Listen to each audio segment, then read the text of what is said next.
This is Rebecca from Becca 3D, and I'm going to give you guys a little rundown on the process I used to make these little figures of the Yogscast as their Among Us characters. It all starts with the a 3D modelling process. I use a Zbrush to quickly sculpt the accessories that each of the little models uses. I have a base mesh of a basic Among Us character that I am using for each one of these that I am editing based on what I need to do.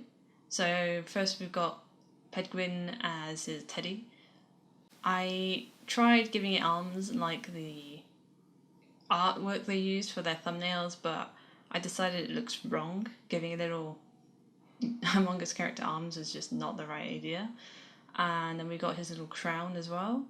His is quite simple, it's just the ears, the red band, and obviously his signature crown. It was the first one I did, and then I just quickly visualized it in Blender to make sure the colors were gonna look right, and just to kind of give myself an idea of what they were actually going to look like. And then I quickly moved on to Ben.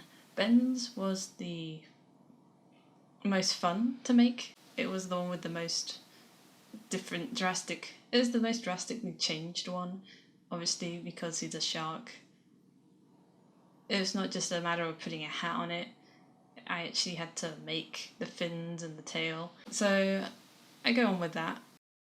It wasn't hard. It was actually one of the easier ones to do, along with how Pedwin's was. It was pretty straightforward. Just add the shapes that I want, shape them into the right shape that I wanted, and then just make sure that it wasn't going to be too back heavy with the tail, so I made sure the tail was going to touch the ground, otherwise it would just fall over backwards.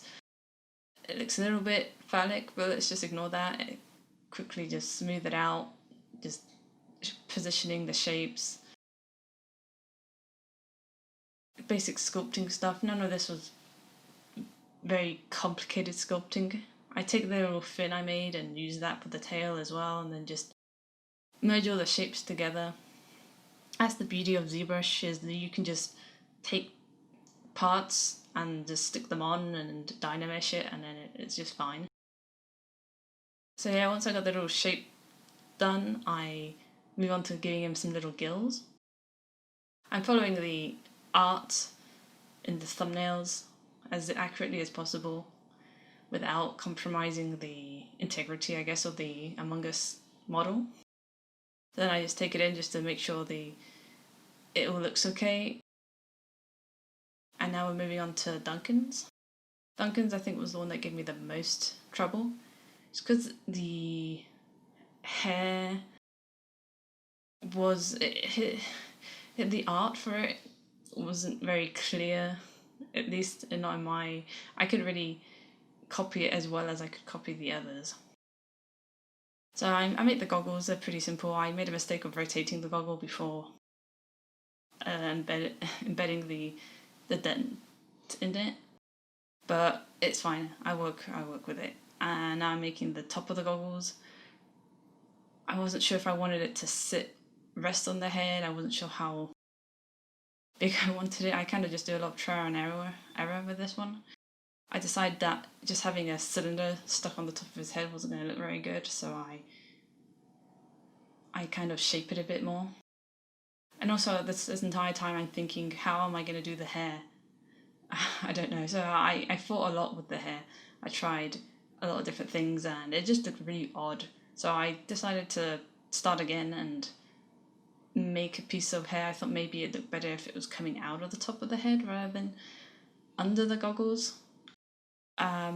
So I started shaping a piece and trying that out and seeing maybe having a fringe, but I decided that the hair needs to be nice and sharp and defined, so I spent a bit of time actually doing some sculpting as opposed to what I've been doing until now, which is just shaping primary shapes. I use a bit of the the smooth tool, a bit of the trim dynamics tool, and just basic Zbrush stuff, and then I decide that it might actually look good if it's coming out from under the goggles. So I tried that, and surprisingly it worked really well. I actually really liked it. I was worried about having any hair overlapping the window in the face, because I want to be able to print it modularly, so the face would go in first and then the hat would go on top. So as I'm doing that, I'm being very careful to position the hair so that it doesn't clip. And I do a little thing afterwards where I make sure to cut out the goggles from the hair, to just in case they don't fit. And I always make the hats a little bit bigger so that they will always fit on top of the head. Next I moved on to Lewis. Lewis was the last one I made. I did a couple days after the others, just because I already got them going on the printer. So whilst the others were printing, then I was making Lewis. I wasn't sure what I was going to do with him, but I saw a really nice drawing from one of the videos of his TTT character as an Among Us character. So I went with that. And it's not very complicated, it's just the hair from his TTT skin. And yeah, I just put a random blob on his head and shaped it into the right shape. Made it nice and crisp as well with the pinch tool and the smooth tool, or the polish tool. And once I had like the front done, I kind of just copied it and put it on the back as well. I did spend a little while fapping with the hair, but in the end I just took the front bit and just pasted it. I also wasn't really sure what colour this one was going to be. Originally I made it pink, and then once I put the white hair on top of it, I decided that was wrong, so I had to repaint it into orange. Lengthy process after they're sculpted to make them printable. I hollow them all out, and then I obviously add all the supports and I put them through all the 3D printing software. I'm going to do a separate video going into that because it's very technical and boring. But here's to going. Obviously this is massively sped up. This print in particular probably took about 3.5 hours. It's pretty slow, but it all printed perfectly fine. You can see the little holes in the bottom for the hollowing, and then afterwards they get blasted in the UV light to cure them. And then once they're cured, well, you can either do this before or after they're cured, but I think in this case I was doing it after, because they're pretty simple shapes. I can just rip all the supports off. You got to be careful, they leave a lot of residue and they can damage the model after they're done, which is why I try and put all the supports on the back where you're not going to see all the damage. With the Duncan Head helmet, it's a bit harder because I need the bit that's going to attach to the head to be as flawless as possible. And then once you've removed all the supports, it's all about just removing the debris. All the little contact points have to be cleaned manually. Use a razor blade. Don't worry, I'm not going to cut myself. Any cuts I have are from my cat or my dog anyway. And then I use a variety of different files. These are nail files I'm using because they have different hardnesses on each side, like shape, polish, smooth. And I like them. I don't know what other people who do 3D printing use, but I use either that or very, very fine sandpaper. Well, actually, I use pretty coarse sandpaper as well. I use a combination of different sandpapers and nail files to polish and smooth the prints after they're done. And then also, because I hollow my prints to make them a bit more economical and they're lighter, I have to fill in the holes with my plastic putty, I think it's called. I'll put it in the description. Just something I have lying around, and it works perfectly for filling in the holes after printing. And then with the smaller pieces, I have to also obviously clean the pegs. This one has a little bit of an error on the top of its head because I obviously didn't support it enough. So I have to work now to correct that error. So I spend a lot of time filing it down, smoothing it out, trying to make it as less obvious as possible.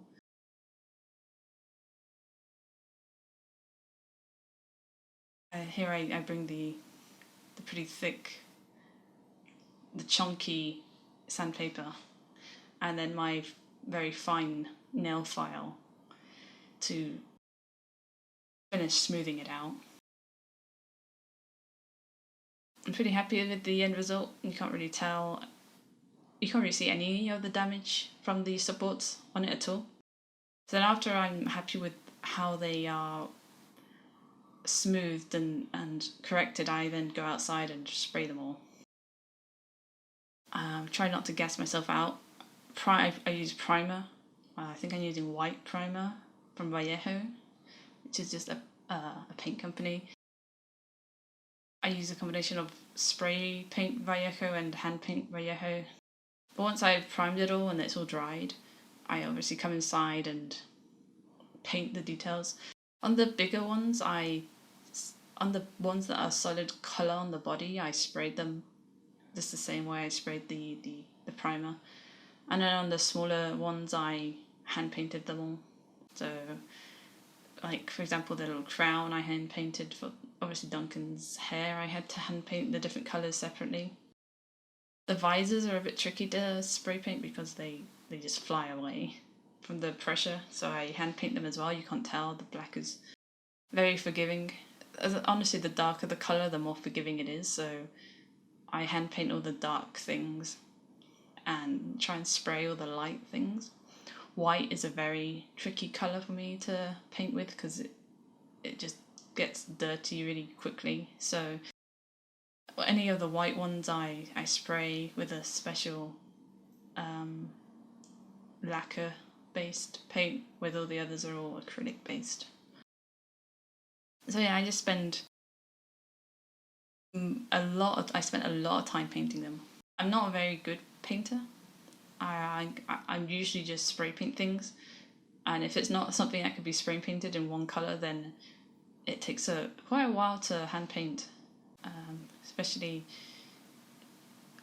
trying to be as careful as possible. Head took a long time to paint, surprisingly. The red band was an issue. Sharky was the easiest one to paint because it was just, I just airbrushed blue on him and then he was done. As I said with Lewis, I painted it pink and then changed my mind and had to paint it then orange. Duncan, I just spray painted white, and then obviously the hat had to be hand painted quite delicately. The yellow was a pain because it's such a light colour, it needed so many layers. And any sort of mistake on the yellow then has to be corrected by putting a really, really strong lighter colour on it. All the visors were done the same, just blue painted on them. And here's a little shot of them done. As you can see, Sharky's super simple, Rav's are super simple. I also then varnished them all. I don't know, it was a fun little challenge to do. I enjoyed it a lot. It's the first time making little figurines, and I think they came out really, really well. The printer itself is really decent, did a really good job. You can't really see any layer lines. But thank you very much for watching. This is my first time doing something like this, and I have a lot more to come.